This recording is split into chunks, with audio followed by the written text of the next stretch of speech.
The next topic is variance covariance matrices. So this is a tool that you use to, if you're building a portfolio of assets, you sort of want to know how risky they are.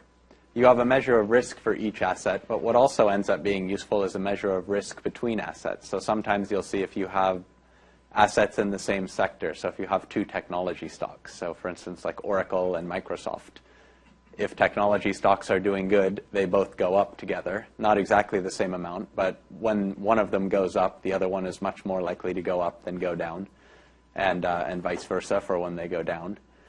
Sometimes you have things that are negatively correlated. So trying to think, there were all sorts of good examples of this when, in 2007, 2008, you had things like McDonald's and Spam going up, and more expensive types of food going down. So when you had a shock that made, say, I don't know, what's an expensive type of food? Lobster. Yeah, lobster maybe. Maybe lobster goes down. That would be an indication that maybe you should buy McDonald's, the stock, not the food.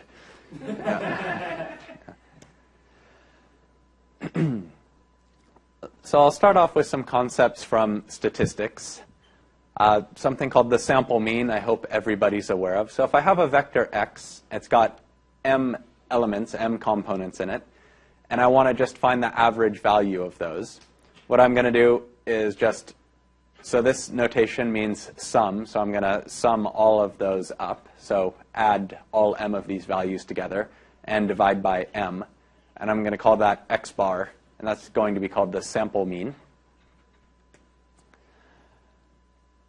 The sample variance of the elements in X, I'm going to get by, so I need my sample mean from step 1, or from part 1 up here. I subtract that from each element of my vector X. I square that difference, and then I add up all of those squared differences. And this time I have to divide by m minus 1. And that I'm going to call the sample variance of my vector X. And then suppose y is also a vector of length m. Then I can define something called the sample covariance of x and y. So it looks kind of like the variance, except instead of having this thing squared, I just have x minus its mean times y minus its mean. I form that product, and then I sum up over over each of the m components. And then again, for that, I have to divide by m minus 1. So these things are sample mean, sample variance, sample covariance. And so now let's let's let E be a column vector of M1. So this is just, 1, 1, 1, 1, 1 down a column. So what if I do E transpose X? This is the same thing as E dot X. That will be 1 times x1 plus 1 times x2 plus 1 times x3 and so on. So that's another way of writing the sum of all of the elements, all of the components in this vector x. And then m is a scalar. So putting this over m, this is just going to give me another way to write x bar. So this was sort of my way of writing dot product. That's 1 times x1, 1 times x2, and so on. And then 1 over m, so I divide by m. And that was just the definition of the sample mean I had on the previous slide. So I could also write the sample mean as E transpose X divided by M. And X bar is going to be a scalar. So when I do this, a dot product gives me a scalar, and then I'm dividing that by M, which is scalar. So this is just going to be a single real number. And then I could make a column vector with x bar in each position, just by multiplying E by x bar. And normally, I would want to write this with the scalar value times the vector, but I'm going to write it as the vector times the scalar value. I mean the same thing, but it's just going to be a little bit nicer when I try and do some other calculations later if it comes in this order. So this will be a column vector where each element is x bar. So now I want to make a new vector that I'm going to call x tilde. And that's going to be equal to x, so that was my original vector, minus, now remember this thing, this fraction here, that's just x bar. And then I'm going to multiply that times this column vector of 1's e. So that's going to give me x minus e x bar. So if I look at that vector difference now, the first element is going to be x1 minus x bar. The second element is going to be x2 minus x bar, and so on. And so the ith element is x tilde I is xi minus x bar. And so now if I go back and look at my sample variance formula, I have xi minus x bar. Well, that's just x tilde I, which I can't highlight.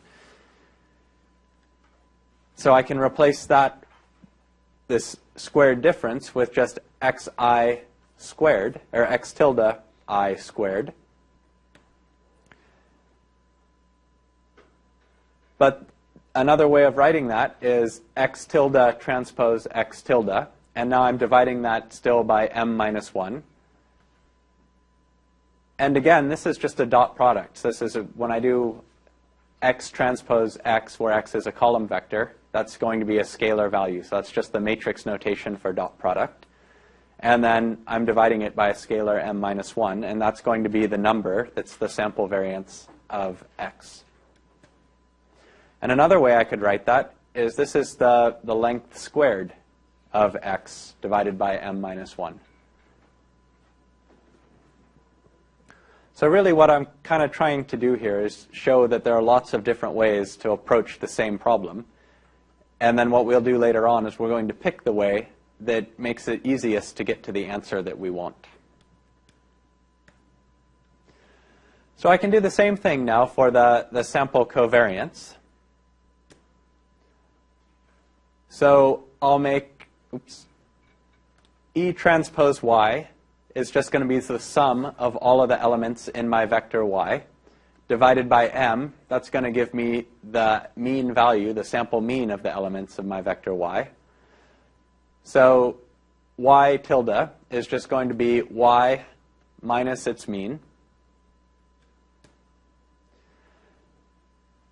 And the sample covariance then, so I have x minus its mean, y minus its mean. That's just x tilde I, y tilde I. And I can write that as x tilde transpose y tilde divided by m minus 1. So this, again, is a dot product, or an inner product, divided by a scalar. So it's a scalar divided by a scalar. So that's the number that gives me the sample covariance of x and y.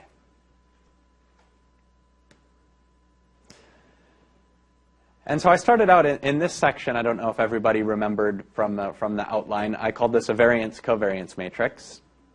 And that's basically because the variance of x ends up being down the diagonal. So if I have x and y, if y is equal to x, I get a variance. And if y is different than x, I get a covariance.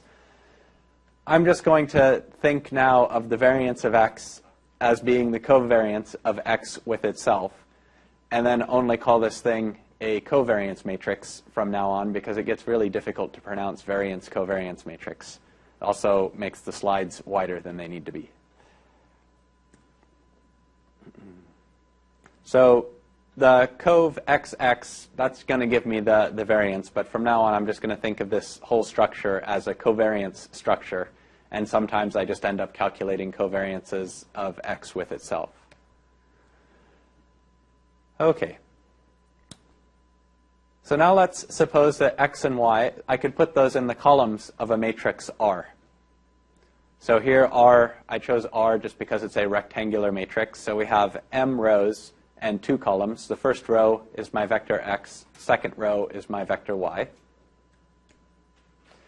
I could now make a matrix called R tilde. So I know how to subtract off the sample mean from each element of my vector now, and that gives me these vectors x tilde and y tilde. So why don't I put those in a matrix and call that R tilde? And the sample variance covariance matrix So the notation, remember, I'm just going to call this a covariance matrix kind of after this set of slides. So I'll write cov of R, where R is this matrix here, is going to be on the diagonals. So I think of this column as being the first column as being the x column, the second column as being the y column, and the first row as being the x row, and the second row as being the y row. And then where each of those intersect, that tells me what I'm going to put in that element of the matrix. So here I have the x row intersecting the x column, so I put covariance of xx. Here I have the x row intersecting the y column, so I put covariance of xy. Here I have the y row intersecting the x column, so I get cov yx, and then cov yy for the bottom right slot. And another way I can write this now, I've already said that cov xx, that was just x tilde transpose x tilde divided by 1 over m minus 1. And so I'm just going to fill in these, I'll replace these covs with these dot products divided by 1 over m minus 1, but then I can factor that 1 over m minus 1 out and just stick that in front of my matrix. And so it turns out that this matrix is also just the matrix product R tilde transpose R tilde. So if I take this matrix R tilde, if I take the transpose of it, then I'm going to get one row that's equal to the vector x, and the second row equal to first row equal to x tilde, second row equal to y tilde. And then when I do R transpose R, these are the elements of that 2 by 2 matrix I'll end up with. And then because I have to divide by this m minus 1, I'll have R transpose R divided by m minus 1. And so this is a sort of more matrixy expression for the covariance structure for this matrix R that has column x and column y. And I'm going to say that this matrix is symmetric. So that would imply that x tilde transpose y tilde is equal to y tilde transpose x tilde.